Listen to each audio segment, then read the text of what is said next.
I'm going to go over a few gun disarms for you.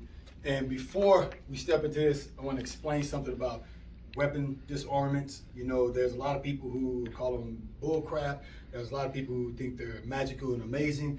And the truth, this is the truth about gun disarming and knife disarming, all these weapon stuff.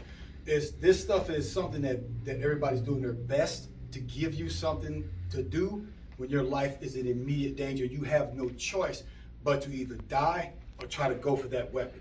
This is not something where we're trying to tell you to make a Jason Statham movie and try to take a gun from everybody that you meet. You know, if somebody comes up to me and says, hey, give me your money, and they got a gun pointed at me, I'm just going to, first of all, I'm not carrying so much money that I can't afford. You know, $300 in my wallet is worth, you know, I'd rather give them that than take a bullet in the groin or in the cheek for that day. So, here, no problem, man. You have the money. I'll go get more later.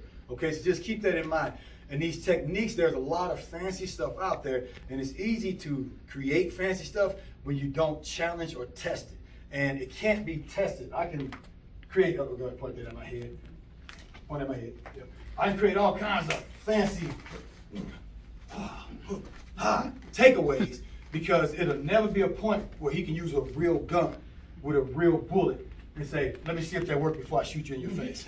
So we can't test the same thing with a knife. Okay, so you think that's gonna work? Let me get my real knife, we're gonna see. That's why I love fighting, because we test it. You say you can block my punch? Okay, I'm gonna punch you in your face and let's see if you can block it. And that's why MMA got so big, because everything could be tested. So just so you understand the truth about what you're learning, then that'll help you when you go to learn from someone else. You can look at what they're doing, you can say, is this just some fancy stuff that he's doing because it can't ever really be tested? So just keep that in mind.